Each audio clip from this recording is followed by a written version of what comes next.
Doctor Swaroop Sinha గారు తమ కవిత వినిపిస్తారు.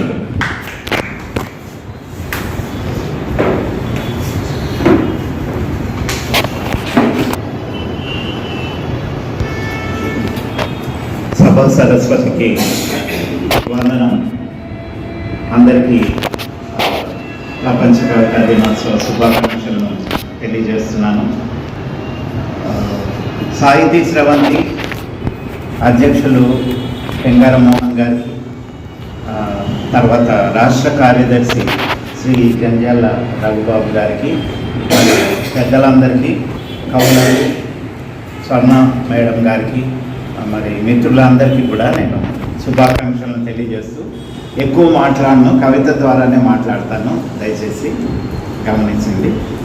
సంస్కరించు నీ కవితతో, ఇది కవితా శీర్షిక అండి. సంస్కరించు నీ కవితతో, కలం పట్టి అందాలకు పట్టం కట్టి లోకాన్ని రంగుడద్దాల్లో నుంచి చూసి పదాలను పొందికగా ఏర్చి కూర్చి మధురోహల్లో తేలిపోతూ వ్రాస్తున్నావా కవి నీ కవిత్వాన్ని. ప్రబంధాల్లోని రసరమ్య వర్ణనలు, శృంగార దృశ్యాలు తలుచుకుంటూ వెళ్ళిపోకు ట్రాన్స్లోకి వచ్చేసాయి నీ సెన్సెస్లోకి.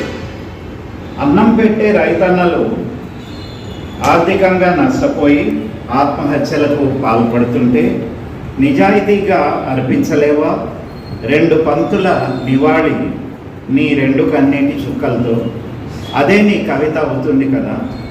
అన్నార్థుల ఆకలి కేకలు, అబలల ఆర్తనాదాలు, అధిక ఫీజుల పీడతో, ప్రైవేటీకరణ చీడతో అభం శుభం ఎరుగని విద్యార్థులు ప్రాణాలు తీసుకుంటున్నారే, ఉపాధ్యాయులు ఉరేసుకుంటున్నారే.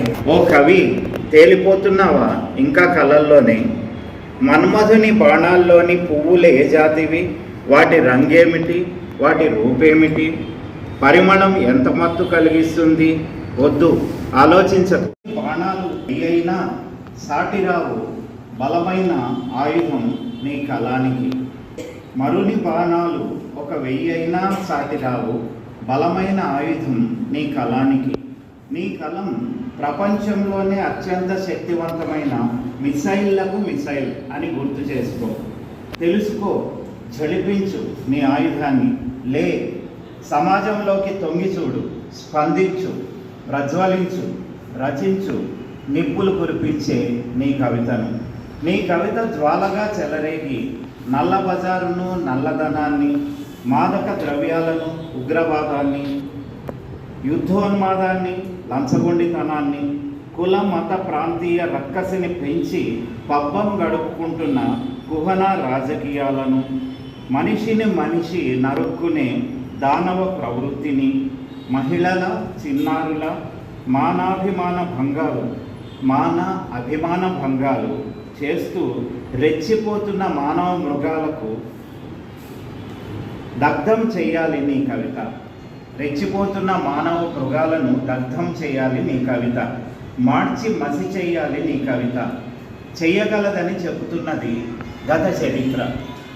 శ్వేతవర్ణపు శాంతి పావుట అయి నింగి ఎగసి సాటి మనిషి శ్రేయస్సు కోరే స్వచ్ఛమైన నీ కవి మనస్సు సూర్య తేజస్సుతో ప్రకాశించి ఆ శ్వేతవర్ణపు కాంతిని విక్షేపణ చెందించి సప్తవర్ణాలు ప్రపంచమంతా వ్యాపింపజేయాలి. సమాజం నందనవనం కావాలి నీ కవితతో. సామాన్యులు సైతం సుఖశాంతులతో జీవించాలి. సంస్కరించు కవి ఈ సమాజాన్ని నీ కవితతో.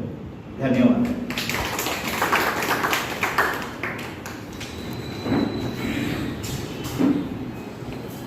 డాక్టర్ స్వరూప్ సిన్హా గారికి ధన్యవాదాలు.